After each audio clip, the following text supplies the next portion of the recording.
For more than 6 decades, Mick Jagger has stood at the center of one of the most powerful, controversial, and enduring bands in music history. He has been celebrated as a rock icon, criticized as an egomaniac, pursued by tabloids, adored by millions, and surrounded by people whose personalities could be every bit as explosive as his own. At 83, Jagger's life reads less like a conventional celebrity biography and more like a history of rock and roll itself, filled with ambition, rivalry, betrayal, excess, loyalty, and grudges that sometimes lasted for years. But behind the famous smile, the swaggering performances, and the seemingly indestructible Rolling Stones machine lies a more complicated question. Who were the people Mick Jagger truly could not stand? There is no verified public statement in which Jagger formally named a definitive list of the 5 people he hated most, but throughout his career, there have been several figures with whom his relationships became famously tense, bitter, competitive, or deeply personal. And if we follow those conflicts through interviews, memoirs, public arguments, and decades of rock history, a very revealing picture begins to emerge. Perhaps the most fascinating part is that some of the people who angered Jagger the most were also among the people closest to him. No relationship illustrates that contradiction better than the one between Mick Jagger and Keith Richards. To the outside world, Jagger and Richards are inseparable. They are the songwriting partnership behind some of the greatest songs ever recorded, the two surviving faces most strongly associated with the Rolling Stones, and childhood acquaintances whose reunion at a railway station in the early 1960s helped change popular music forever. Yet beneath that mythology was a relationship that could become astonishingly hostile. As the Rolling Stones grew from rebellious outsiders into a global business empire, Jagger increasingly took control of the group's commercial direction. He became focused on contracts, touring, branding, management, and keeping the Stones relevant in a rapidly changing music industry. Richards, meanwhile, often regarded Jagger's increasingly corporate instincts with suspicion. To Keith, rock and roll was supposed to be instinctive, dangerous, and authentic. To Mick, survival required discipline and adaptation. Their opposing philosophies created a conflict that would follow them for decades. By the 1980s, that conflict nearly destroyed the band. Jagger was pursuing a solo career, and Richards interpreted his decision as something close to betrayal. The tension became so severe that the period was later nicknamed World War III by people around the group. Richards openly mocked Jagger's solo ambitions, while Jagger appeared frustrated by Keith's resistance to change and his unpredictable behavior. Their disagreements were no longer merely private arguments between old friends. They became public, personal, and humiliating. Richards gave Jagger insulting nicknames and frequently criticized him in interviews. Jagger, usually more controlled in public, responded with irritation and distance. The remarkable thing, however, was that neither man ever completely walked away. They could attack each other, disappear into separate projects, and complain about one another for years, yet sooner or later they returned to the same stage. That makes their feud far more compelling than ordinary celebrity hatred. It was resentment mixed with dependency. Each man seemed to understand that the other possessed something impossible to replace. Jagger gave the Stones theatrical power, ambition, and strategic direction. Richards gave them their musical identity, their rebellious mythology, and one of the most recognizable guitar sounds in rock history. Together, they created something neither could fully reproduce alone. But even after the worst tensions of the 1980s faded, another explosion was waiting. In 2010, Richards released his autobiography, Life, and some of his comments about Jagger were devastatingly personal. Richards criticized his bandmate's personality, questioned his behavior, and included intimate remarks that generated headlines around the world. For Jagger, this was different from the usual backstage argument. A private relationship spanning half a century had suddenly been turned into public entertainment. Jagger later made it clear that parts of the book had hurt him, and the dispute threatened the atmosphere surrounding the Rolling Stones once again. Richards eventually expressed regret for some of his comments, particularly because they damaged the relationship at a moment when the band was considering its future. Yet somehow, as always, the partnership survived. This raises the central mystery surrounding Mick Jagger's supposed enemies. Hatred is rarely simple when history is involved. With Keith Richards, anger existed alongside affection, rivalry beside brotherhood, and bitterness beside extraordinary creative loyalty.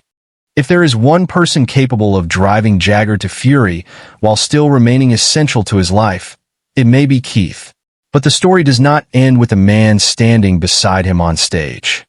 Beyond the Rolling Stones, Jagger encountered rivals who challenged his status, artists who competed with him for cultural dominance, lovers whose relationships ended painfully, and figures whose actions created some of the darkest chapters of his career.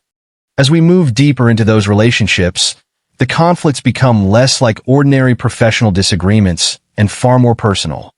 And one of the next names connected to Jagger's most complicated rivalries belonged to another man who became an icon in his own right. A performer whose talent, image, and charisma were powerful enough to make even Mick Jagger feel the pressure. That next figure was David Bowie, a man whose rise during the 1970s placed him in a cultural territory dangerously close to Mick Jagger's own. Bowie was younger, unpredictable, theatrical, intelligent, and constantly reinventing himself. Jagger had already helped define what a rock frontman could be, but Bowie seemed determined to tear up the rulebook entirely. To outsiders, the relationship between the two men often appeared friendly, even affectionate. Yet beneath that public image there was an unmistakable element of competition. Both men understood image better than almost anyone in popular music. Both knew how to manipulate the press, provoke audiences, and turn controversy into publicity. And both were intensely aware of their status. That made genuine friendship possible, but it also made rivalry almost inevitable. By the early 1970s, Bowie was becoming one of the few performers capable of challenging the Rolling Stones' dominance over British rock culture. Ziggy Stardust arrived not as another singer, but as a complete visual universe. And Bowie's ability to reinvent himself from album to album made him difficult to categorize and even harder to compete with. Jagger, whose own public identity was built around danger, sexuality, and charisma, was now watching another performer become equally famous by using many of the same ingredients in completely different ways. There is no reliable evidence that Jagger ever publicly declared that he hated Bowie, and the two later collaborated on their famous 1985 version of Dancing in the Street. But collaboration does not erase competition. In the world of major rock stars, friendship and rivalry often exist simultaneously. Jagger and Bowie socialized in overlapping circles, shared friends, attracted enormous media attention, and were repeatedly compared by journalists. Every comparison created another invisible scoreboard. Who was more fashionable, who was more daring, who was more influential, who owned the decade. For Jagger, who had spent years being treated as the ultimate symbol of dangerous British rock, Bowie represented something uncomfortable. The arrival of a new kind of star who did not need to copy him in order to compete with him. Yet Bowie was hardly the only musician capable of provoking tension. Another far more direct source of bitterness came from inside the Rolling Stones themselves, through Brian Jones. Before Mick Jagger and Keith Richards became permanently identified as the leaders of the Stones, Brian Jones was arguably the man who brought the group together.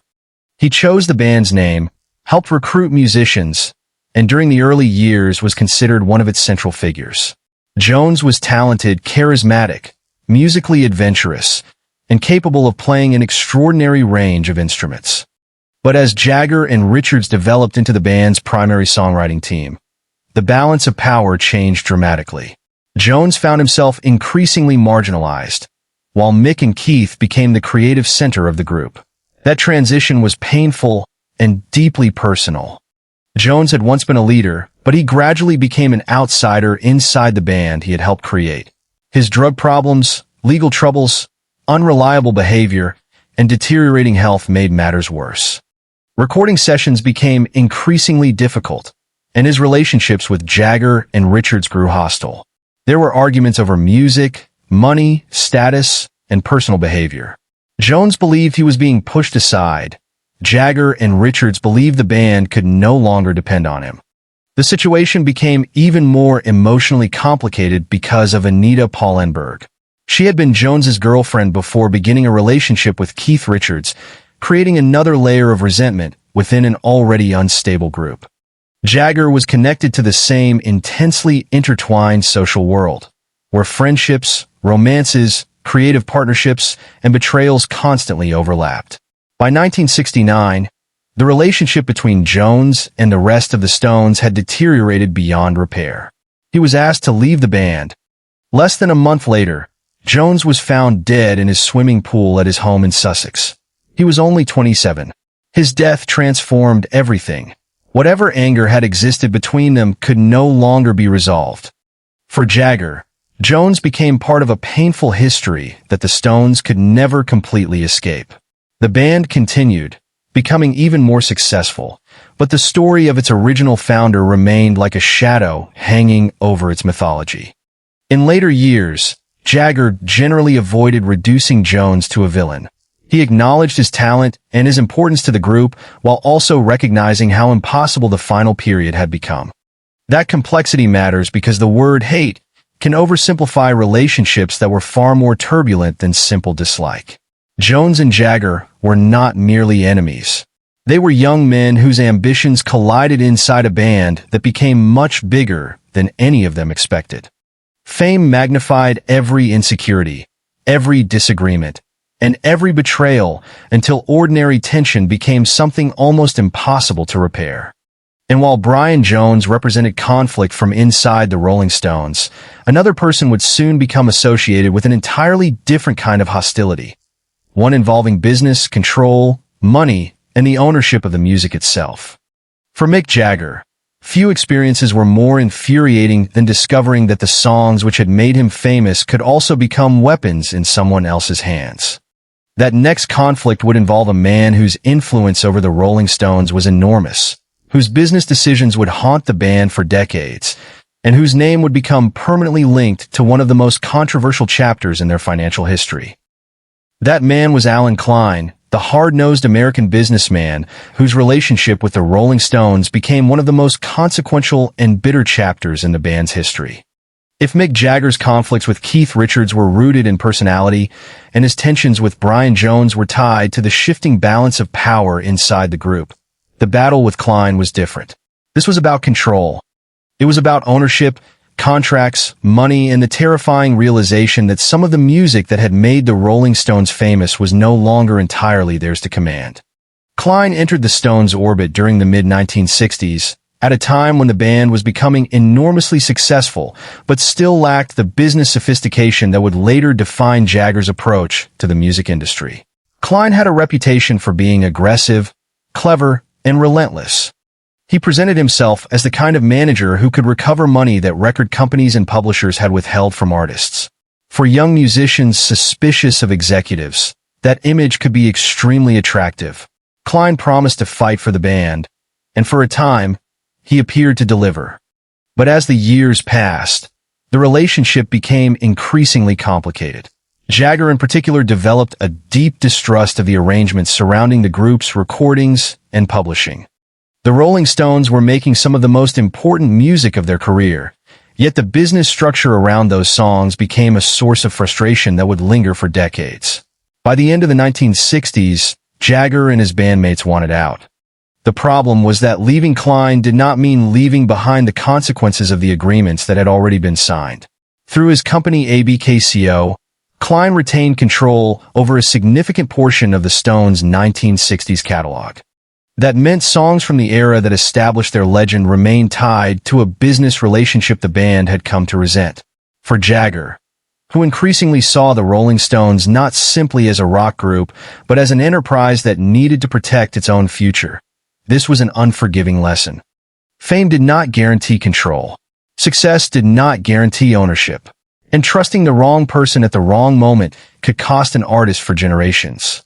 It is easy to understand why Klein would become one of the figures most often associated with Jagger's deepest professional resentment. Unlike a musical rival, Klein was not competing for applause. Unlike a bandmate, he was not sharing a stage. His influence existed in contracts and rights, in the legal architecture behind the songs themselves. That made the conflict less visible to fans, but potentially more damaging. Every time the Stones looked back at their early catalog, They were reminded that parts of their legacy had been shaped by decisions made when they were young and less experienced. Jagger never needed to scream publicly about Klein for the bitterness to be obvious. The band's later determination to gain greater control over its business affairs speaks volumes about how deeply those early experiences affected them. Jagger became famous not only for his ability to command a stadium, but also for his sharp commercial instincts. He understood touring economics, merchandising, sponsorship, contracts, and the importance of maintaining control over the Rolling Stones brand. That evolution did not happen in a vacuum. It was forged partly through painful experiences, and Alan Klein was central to that education. But Klein was not the only industry figure capable of bringing out Jagger's combative side.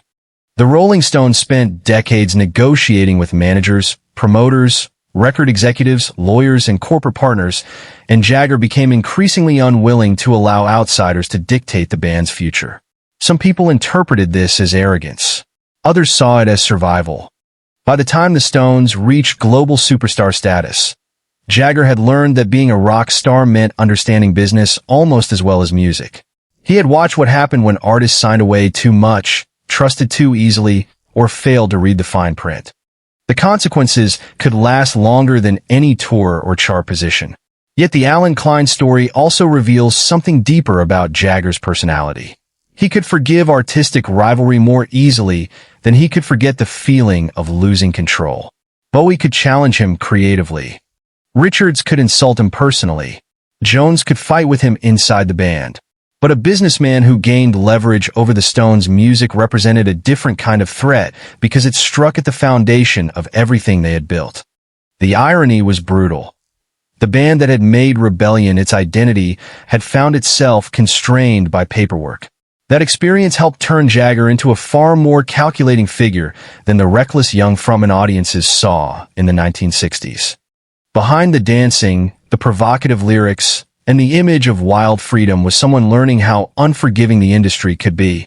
Still, money and ownership were not the only things capable of creating lasting hostility. Some conflicts cut much closer to the heart. And as Jagger's fame grew, his private life became almost as scrutinized as his music. Relationships that began with passion could end in humiliation, betrayal, and years of public speculation. Among the people connected to those emotional battles was a woman whose relationship with Jagger became one of the most famous and complicated romances in rock history. What happened between them was not a simple love story, and by the time it ended, the pain was impossible to hide. That woman was Marianne Faithfull, one of the most recognizable figures connected to Mick Jagger's life during the most turbulent years of the 1960s. Their relationship has often been reduced to glamorous photographs, scandalous headlines, and the mythology of swinging London, but underneath the celebrity image was something far more complicated. Faithfull was not simply Jagger's girlfriend. She was an artist with ambitions of her own, a woman caught inside a cultural explosion that could be thrilling one moment and destructive the next. When she and Jagger became involved, the Rolling Stones were already becoming symbols of rebellion, and almost everything surrounding them was magnified by the press. Their romance quickly became public property. Newspapers followed their movements. Photographers waited outside homes and courtrooms, and every rumor became another chapter in the growing legend of Mick Jagger. Yet what looked glamorous from the outside carried an enormous psychological cost.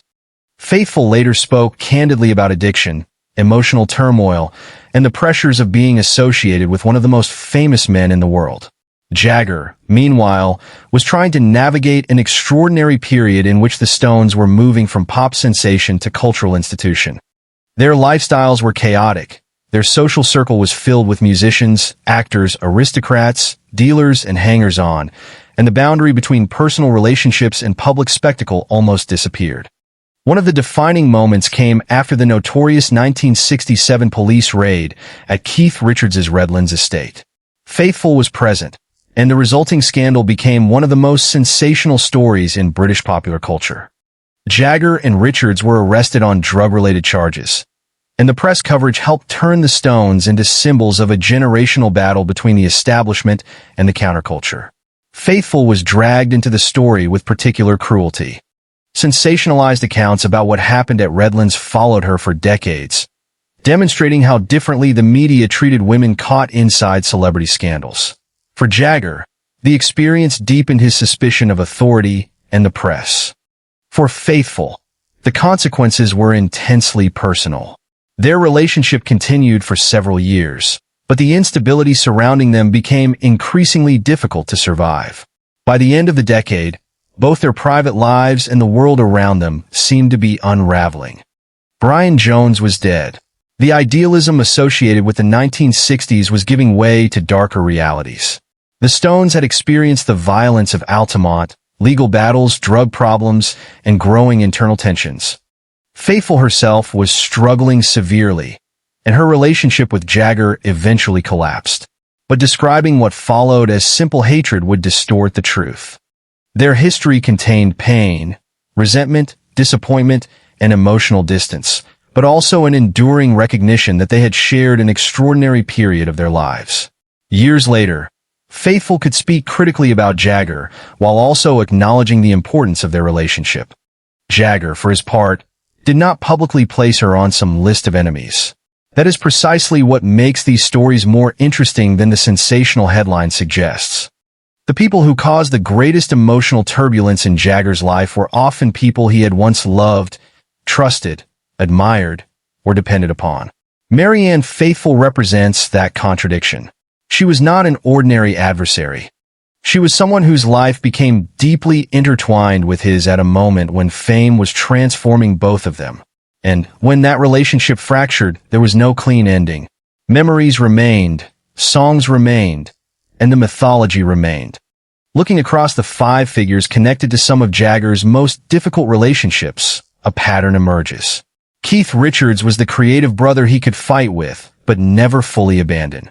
David Bowie represented the uncomfortable thrill of artistic competition, a rival whose brilliance challenged Jagger's place in popular culture even while the two maintained a friendship. Brian Jones embodied the tragedy of power shifting inside the Rolling Stones, as the group's founder became increasingly isolated from the band he had helped create. Alan Klein represented something colder, the danger of losing control of the business behind the music and learning that contracts could create wounds lasting decades.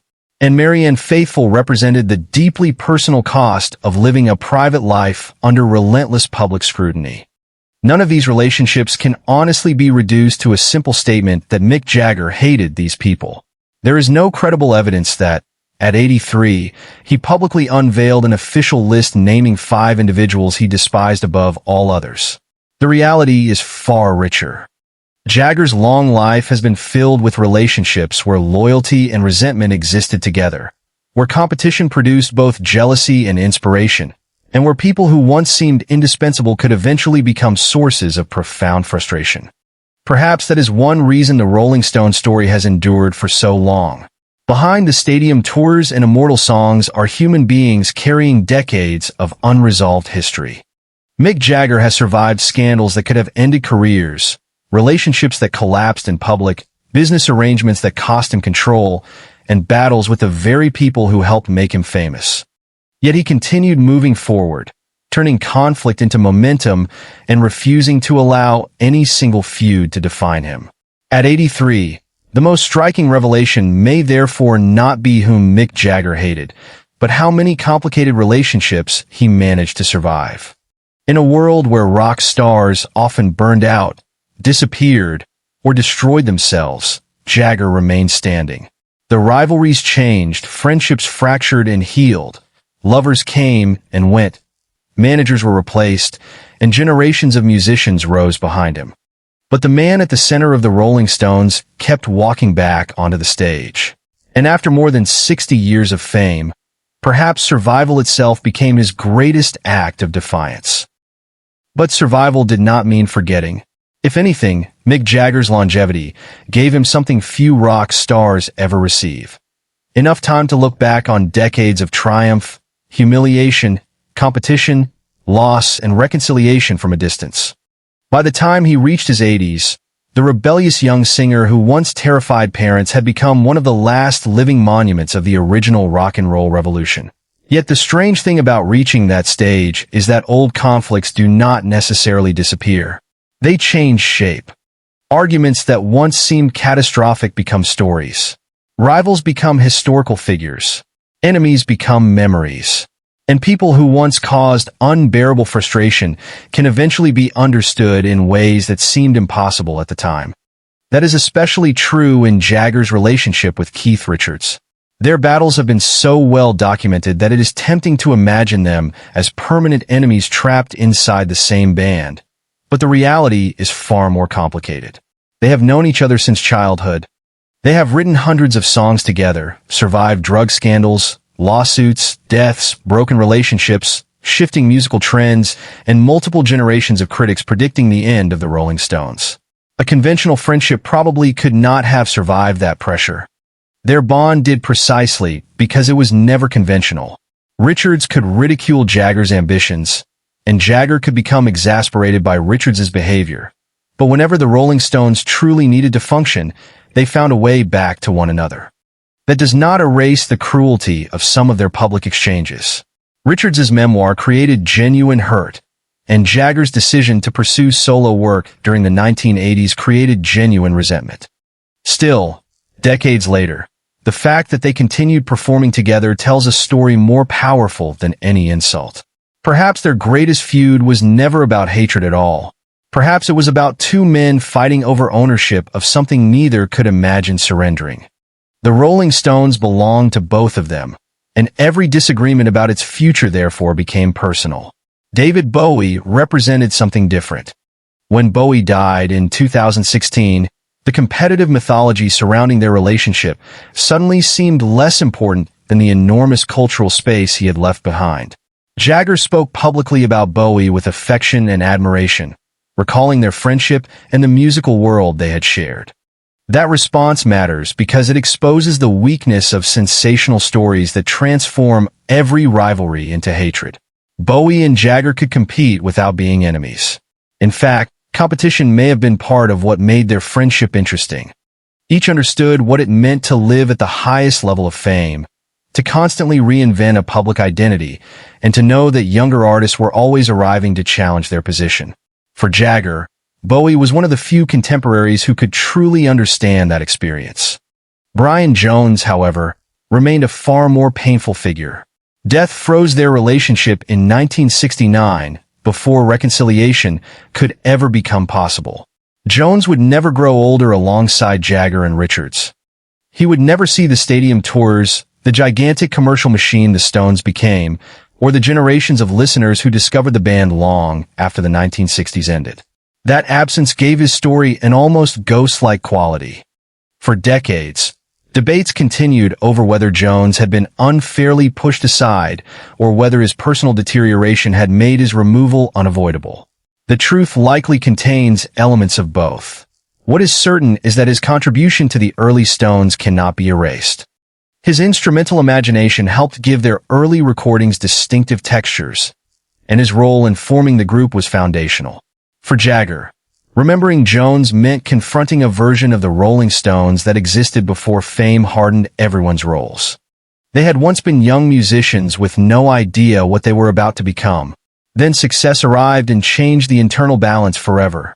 Klein left another kind of legacy. The dispute surrounding the Stones' early catalog became a cautionary tale that influenced how Jagger approached business afterward. Rather than remaining a naive performer dependent on managers and accountants, he developed a reputation for understanding the machinery behind global touring and entertainment. In that sense, one of the most frustrating professional relationships of his life also taught him one of its most valuable lessons. Jagger learned that artistic freedom means very little if an artist has no control over the economics surrounding the art. That lesson helped shape the Rolling Stones into one of the most sophisticated touring operations in music history. And then there was Marianne Faithfull, whose death in 2025 closed another profound chapter of Jagger's past. After her passing, Jagger publicly remembered her as someone who had been deeply part of his life for a long time. The gesture was significant. Whatever pain, disappointment, or bitterness had existed between them during their youth, age had transformed the relationship into memory. Their romance belonged to a vanished world of 1960s London, a period of extraordinary creativity, but also enormous instability.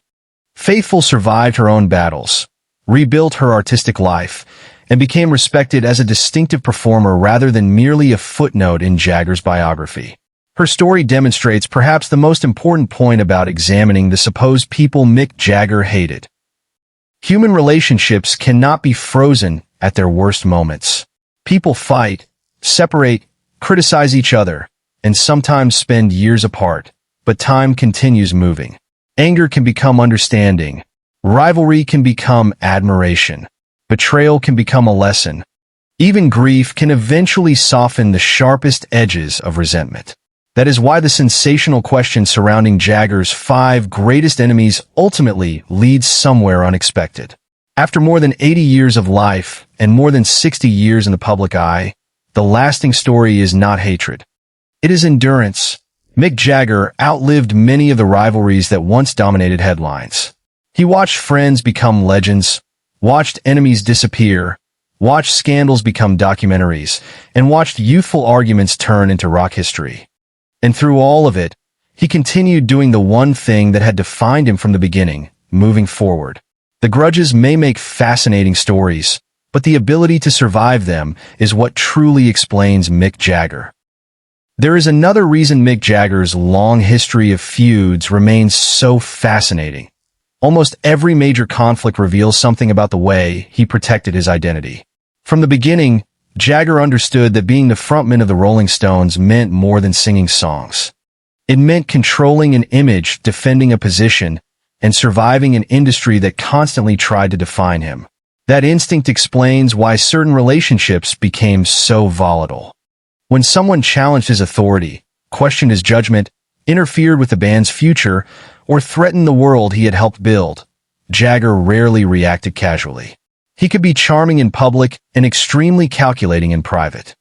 He learned early that rock and roll might celebrate rebellion, but the business surrounding it could be ruthless. That tension shaped nearly every difficult relationship in his life. Keith Richards challenged him from inside the band because Keith represented an alternative vision of what the Rolling Stones should be. Richards valued instinct, tradition, and the chemistry of the group, while Jagger was often more willing to embrace new sounds, new markets, and new strategies. Their disagreements were therefore not simply arguments between two stubborn men. They were arguments about the meaning of the Rolling Stones themselves. Should the band remain rooted in blues-based rock, or should it adapt to changing musical trends? Should members pursue solo projects, or should the group remain the priority? Should the Stones be managed like a business empire, or should they preserve the unpredictable spirit that had made them famous? These questions could become explosive because neither Jagger nor Richards was willing to surrender control. And yet the irony was that their opposition often strengthened the band. Richards could pull Jagger back toward the Stones' musical foundations, while Jagger could push Richards toward modernization and commercial discipline. The very conflict that threatened to destroy them also prevented either man from dominating completely. David Bowie challenged Jagger in another way. Bowie represented reinvention at a level even Jagger had to respect. Where Jagger refined the persona of the provocative rock frontman, Bowie repeatedly abandoned one identity and created another. He moved from Ziggy Stardust to the Thin White Duke and beyond, treating celebrity almost like performance art. For an artist as image-conscious as Jagger, Bowie's transformations must have been impossible to ignore. But rivalry between great performers can be productive. Seeing another artist push boundaries can create irritation, envy, admiration, and inspiration at the same time. Jagger's own career during the 1970s and 1980s reflected a willingness to experiment with disco, dance music, fashion, video, and shifting cultural styles.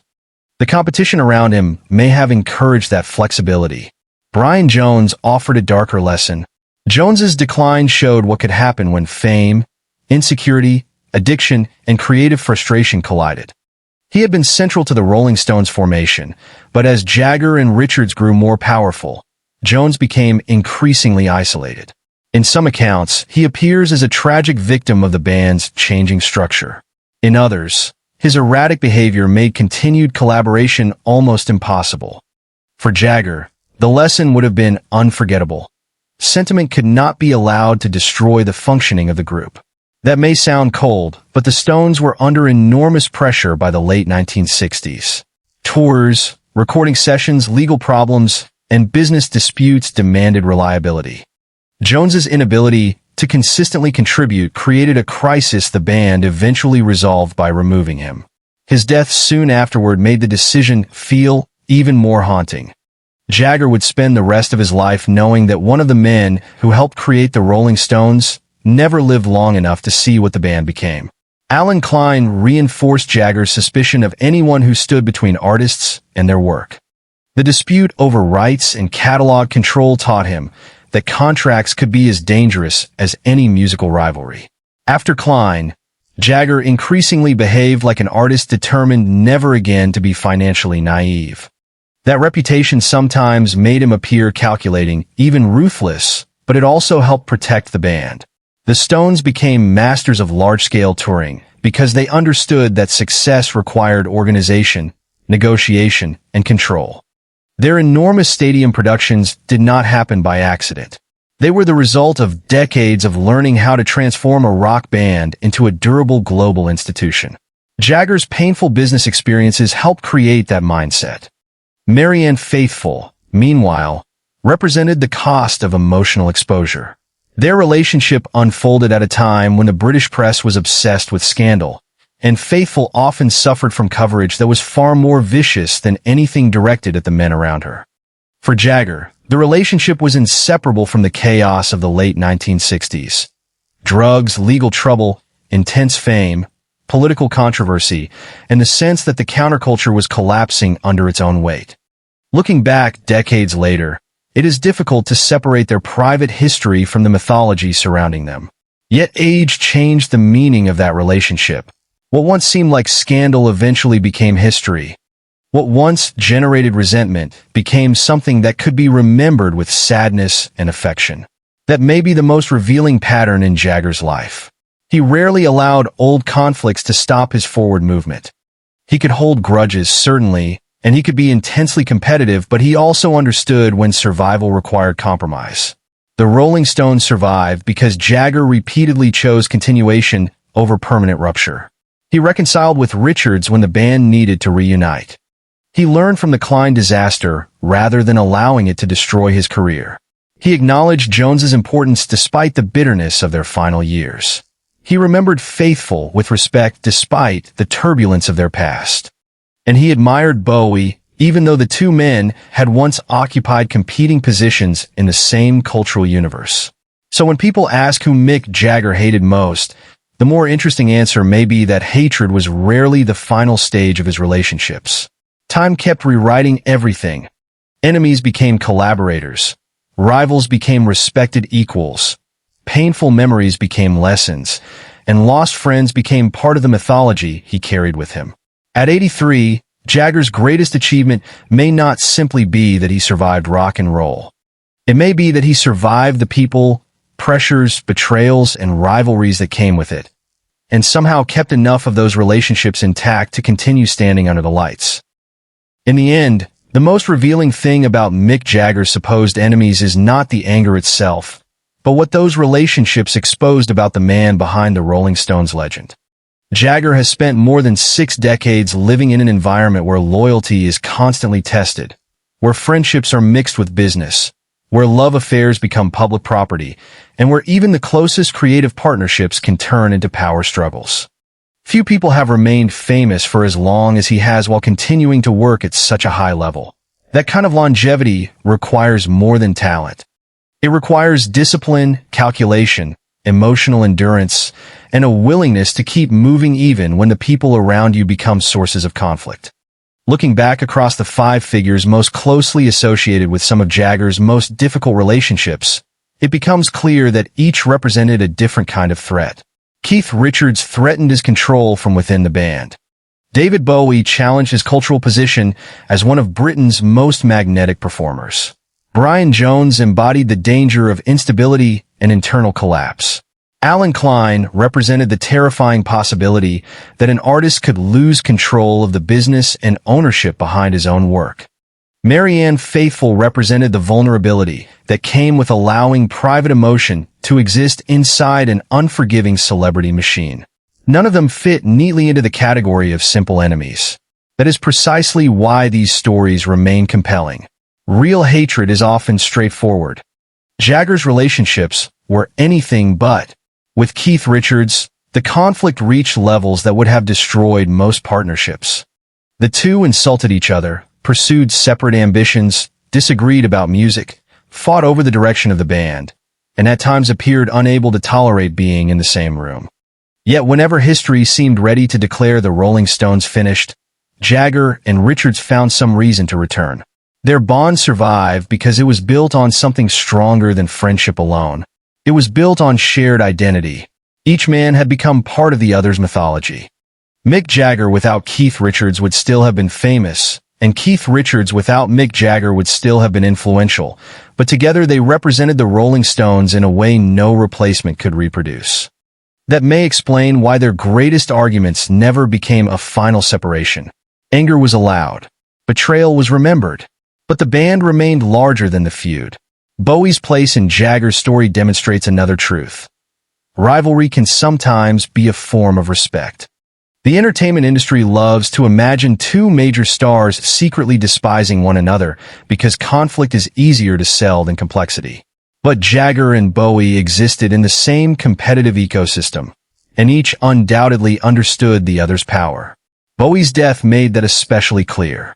Whatever comparisons, jealousies, or private tensions had existed seemed insignificant next to the reality that one of Jagger's most important contemporaries was gone. The same process happened in a much darker way with Brian Jones. Jones never had the opportunity to grow old enough for the conflict to fade naturally. His death trapped the relationship forever inside the emotional violence of the late 1960s. There could be no mature reconciliation, no later tour, no reflective conversation between old men about how badly they had treated one another when they were young. Jones became a permanent reminder of the price that could accompany the Stones' rise.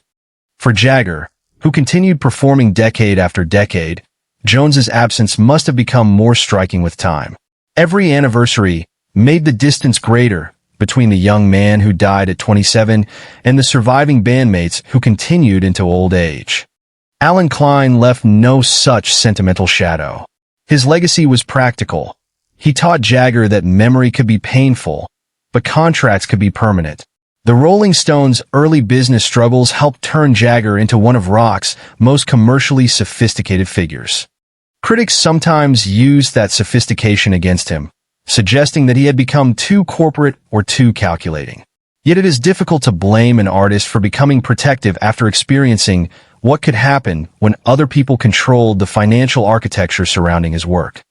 Jagger learned that rebellion on stage meant little if someone else owned the consequences backstage. And then there was Marianne Faithfull, perhaps the figure who best demonstrates how dramatically time can alter the meaning of a relationship. Their romance belonged to a period when both were young, famous, vulnerable, and surrounded by a culture that encouraged excess while punishing those who lost control. Faithfull's later life became a story of survival in its own right.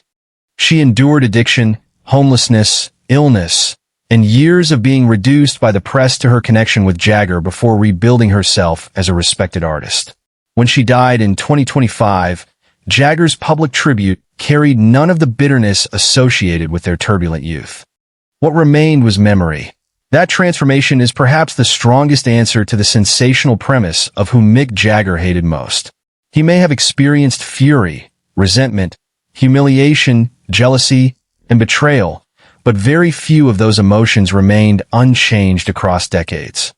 Time turned many of his conflicts into something harder to categorize. Some became lessons. Some became grief. Some became jokes between old collaborators.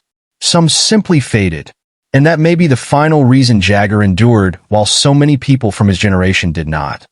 He understood, consciously or not, that survival required refusing to live permanently inside yesterday's battles. At 83, Mick Jagger remains surrounded by ghosts from an extraordinary life. Former lovers, departed bandmates, dead rivals, managers, friends, critics, and countless people who once occupied enormous space in his world. But the man himself continues to be defined by motion. He has spent his career dancing while everything around him changed. Maybe that is why the question of his 5 greatest enemies ultimately feels smaller than the story of his life. The more remarkable truth is that Mick Jagger survived every feud, every betrayal, every rivalry, and every loss long enough to see most of them become history.